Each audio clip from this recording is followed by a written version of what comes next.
തദ്ദേശ സ്വയംഭരണ തെരഞ്ഞെടുപ്പിന് മുന്നോടിയായി കെപിസിസി ആഹ്വാനം ചെയ്ത പ്രകാരം കട്ടപ്പന ബ്ലോക്കിലെ വാർഡ് പുനഃസംഘടന പൂർത്തിയായതായി Congress Kattappana block president Thomas Michael. പുതുതായി തെരഞ്ഞെടുക്കപ്പെട്ട 102 വാർഡ് പ്രസിഡന്റുമാരുടെ ഏകദിന ക്യാമ്പ് ജനുവരി 6-ാം തീയതി കട്ടപ്പന CSI ഗാർഡനിൽ നടക്കും.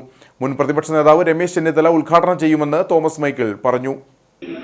ഈ വർഷം നടക്കുന്ന തദ്ദേശ സ്വയംഭരണ തെരഞ്ഞെടുപ്പിന്റെ മുന്നോടിയായി കേരള പ്രദേശ് കോൺഗ്രസ് കമ്മിറ്റി ആഹ്വാനം ചെയ്തിരിക്കുന്ന നടപടിയുടെ ഭാഗമായിട്ടുള്ള കട്ടപ്പന ബ്ലോക്കിലെ വാർഡ് പുനഃസംഘടന പൂർണ്ണമായും പൂർത്തീകരിച്ചിരിക്കുകയാണ്.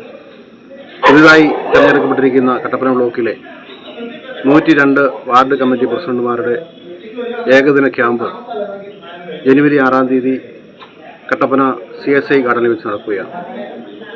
കേരളത്തിൻ്റെ മുൻ പ്രതിപക്ഷ നേതാവ് കോൺഗ്രസ് വർക്കിംഗ് കമ്മിറ്റി അംഗം ശ്രീ രമേശ് ചെന്നിത്തല ക്യാമ്പ് ഉദ്ഘാടനം ചെയ്യുന്നതും ഡീൻ കുര്യാക്കോസ് MP ഉൾപ്പെടെ KPCCയുടെയും DCCയുടെയും ബഹുമാനിതരായ നേതാക്കൾ ഈ ക്യാമ്പിൽ പങ്കെടുത്ത് സംസാരിക്കുന്നതുമാണ്.